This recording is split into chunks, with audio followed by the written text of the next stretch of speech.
Good morning, everyone. It's Kathy. Another hot day. I'd like to say we're getting used to them, but I don't think we can. But anyway, it's not quite as bad as it's been, and it's a little bit gray this morning. So I don't know if we're going to get some rain or whether it's just going to stay gray. But thank you for joining me this morning. I appreciate it. As I said, my name is Kathy. I do some gardening, and then we do some cooking, and we just do some chit chat. And I appreciate you being here. For those of you who are new, come aboard, have a seat, join me. For those of you who aren't, thank you for joining me again. Today I'm going to do a seafood dip appetizer. It is made with imitation crab meat. Imitation crab meat is found in the seafood department. It's packaged like this. It is Alaskan pollock, and they paint it, they color it to make it look like crab meat. That's why they call it imitation crab meat. Other uses for this, they use it also for fast food restaurants that sell fish sandwiches. This is usually what they use, Alaskan pollock. If they don't, they'll advertise they use something different. You also use this, you'll find it in brand names, and fish sticks is usually Alaskan pollock.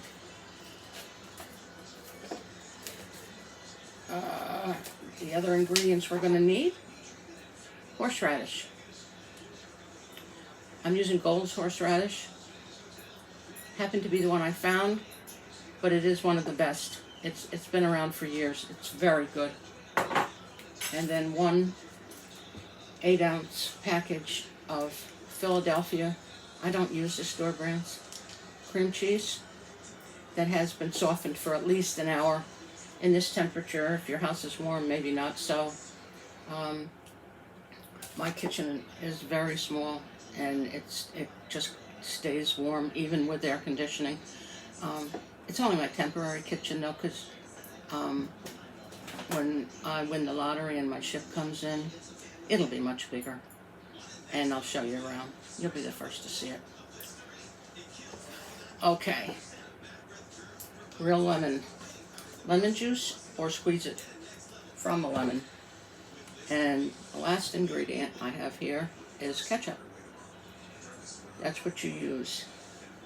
You layer on the top with horseradish.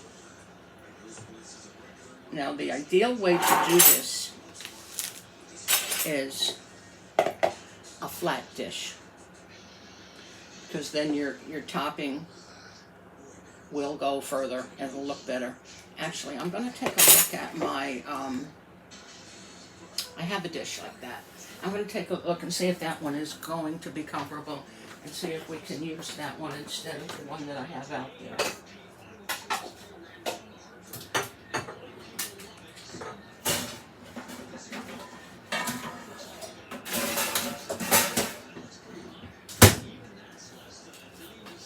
Yes, I think I'm going to use this one. This came with my Ninja toaster oven, and it's got various uses for it, but I think that's what I'll do.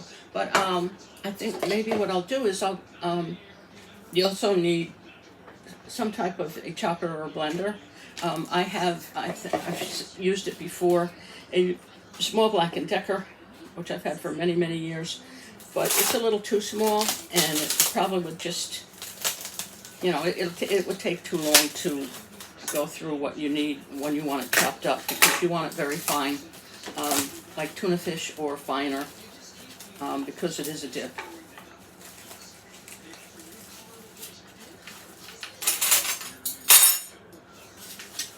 My hands are clean. Just finished doing dishes. I don't know about your house, but this house doesn't seem like anybody eats a lot, but there's always dishes in the sink. especially in the morning. And then again, if there's anything after dinner, and I try to get them done before I go to bed, but I don't always get them done. So they're looking at me in the morning. Okay. So what we're going to do is, I don't want to fill this too far to start with. I'm going to make sure this is ready to rock and roll. I don't use this one that often. So let's see what we got here.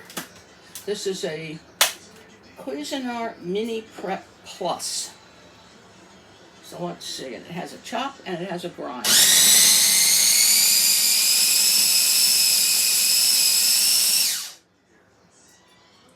I'm gonna get in there and move it around a little bit, loosen it up, so the bigger pieces can get down in there. Oh, sweating, I'm sorry. Oh, wrong side. Nope. Get yourself over there now.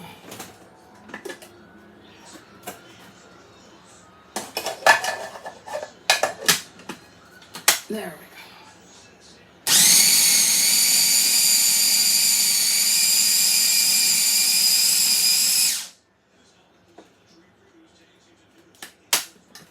That's pretty good.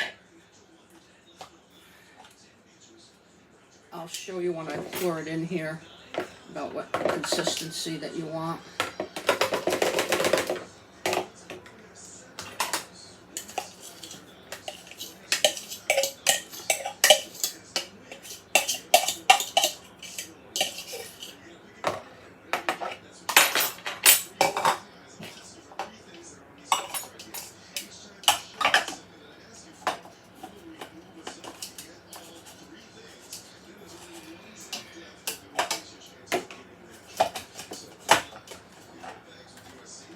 It in, put the blade back in,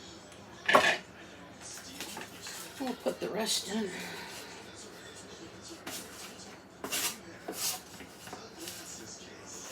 Some of it's pretty big pieces, so I'm gonna chop them a little bit before I get them in there.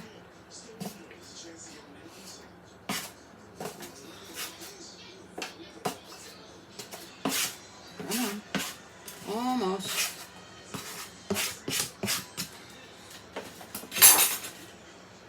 Let's get that in there.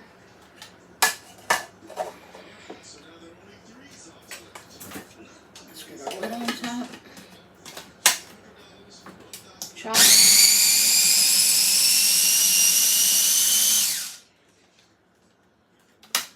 Lid off again. It's almost done. Mix it around a little bit more.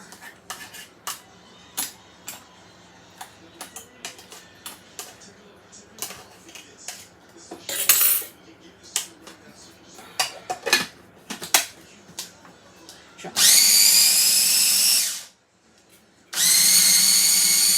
Now I have it on grind.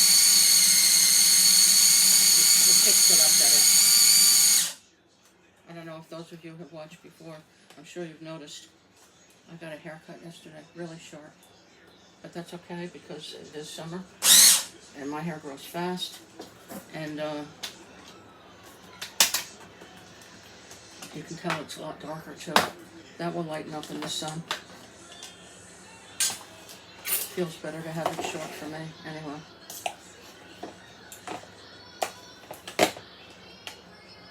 Let's get this out of here. And there's a couple of pieces that could have gotten smaller, but that's okay. I'll show them who's boss. Get in there and chop them up.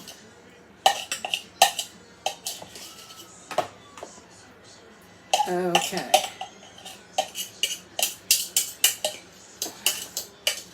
Let no imitation crab meat go unblended. All right, put that down there. Put that here. And this is what you're kind of getting. like I said, it's kind of a tuna fish type chop and look. Now, for the cream cheese.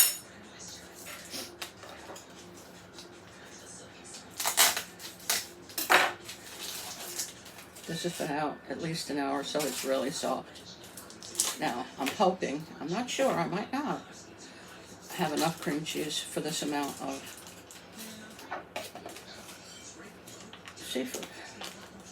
Get out there. There you go. Okay, that cleaned up pretty good.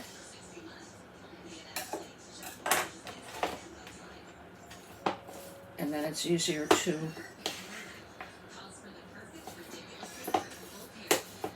mix it together. You know, what's not good with cream cheese, especially in an appetizer? And even though it's, you know, it's between the 4th of July and Labor Day,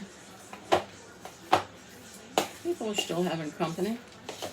A lot of people have pools, and they snack poolside. You don't have to have meals to enjoy your company. And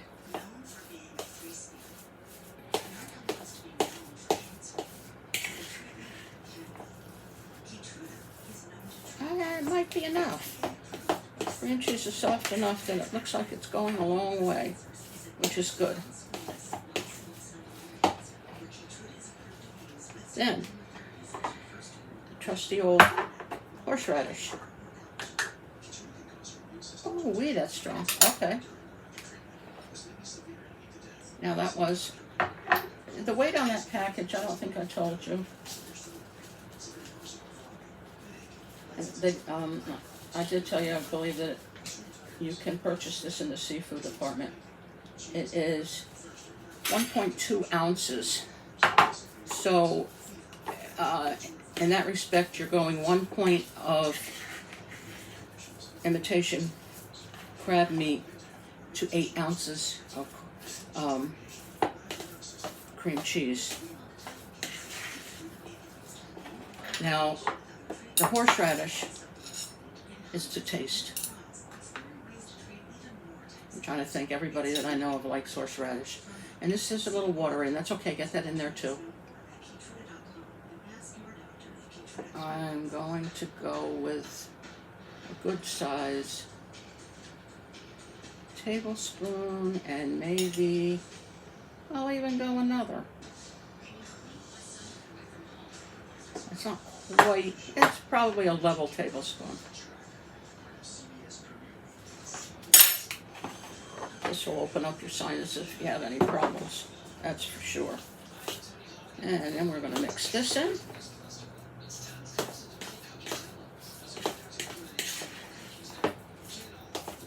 Oh, I can smell it. It smells good. Get over there.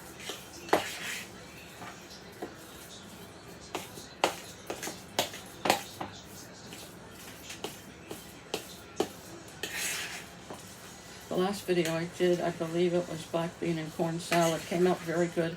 Tasted very good. Everybody seemed to like it. And when I went back over the video, I realized I didn't do a taste test. And I said I was going to, and I don't know what happened. I just got wrapped up and ended, and then realized that I didn't do that. But it was very good. It was 2 cans of black beans to 1 can of corn, green pepper, onions, lemon juice, or lime juice, avocado. It's on the video just before this one. Okay, so then what we're going to do is take this and put this in here, and then I'll show you again what it looks like. And I didn't check, but I'll let you know the supermarket that I got it in, what you're paying per pound, because you know how expensive real seafood is.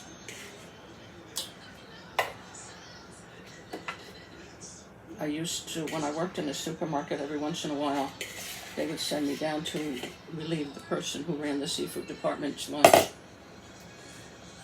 And I didn't particularly care for it because they wanted you to steam lobsters, which I told them they have to come back in an hour because I wasn't doing that. Most of the fish was already cut, and you just had to weigh it and price it for them. But many years ago it was expensive, so let's see what we paid a pound for this. Okay, $4.99 a pound. And I'm talking many years ago, I'm probably talking $2.99 a pound.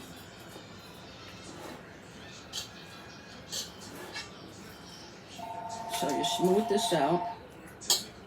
Here's the telephone, which is robocalls all day long, unfortunately. So I don't answer it, I just let it go on. Hello, please leave a message after the tone. Okay, now, you just push it down like that, you flatten it out.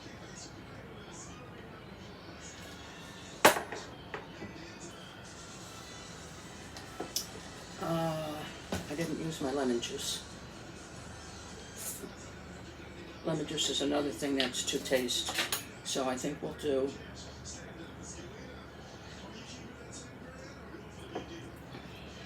two tablespoons of lemon juice for this amount for a pound.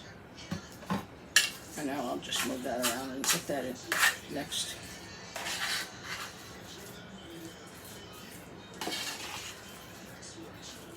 Okay.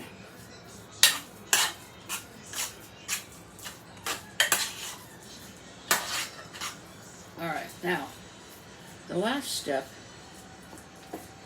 is, I don't know where this comes from, whether it was from the original recipe or not, but it comes with the recipe from the person who passed it on to me. So that's why I'm doing this. Sometimes I do, sometimes I don't.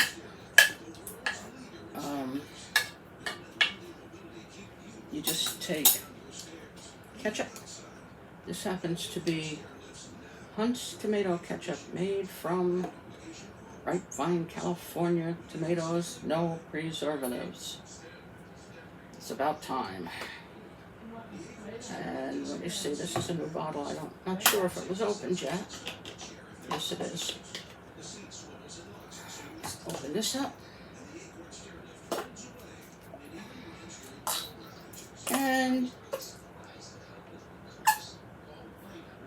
depending on the size of the pan you're using, you're gonna put a thin layer. And then you're going to move it around so it covers the top. And then you're going to add a little bit more horseradish to it.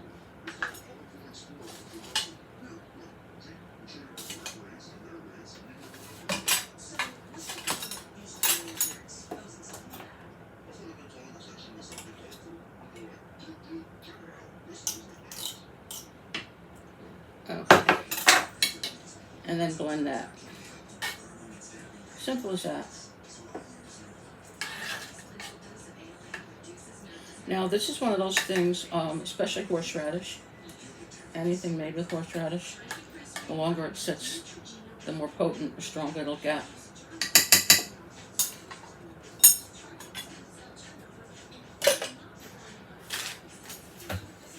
Now I'll show you what it looks like when I get rid of this.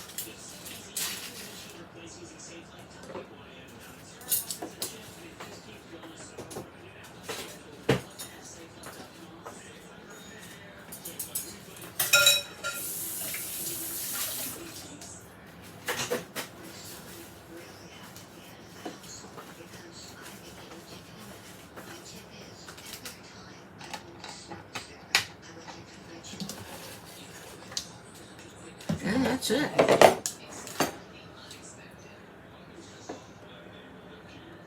You can use any type of crackers you prefer with it.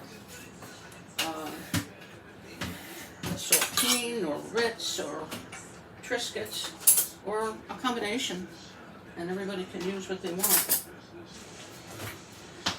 And because it has horseradish in it, and cream cheese a little bit goes a long way. This probably is more than I should have made. But let's give it a taste.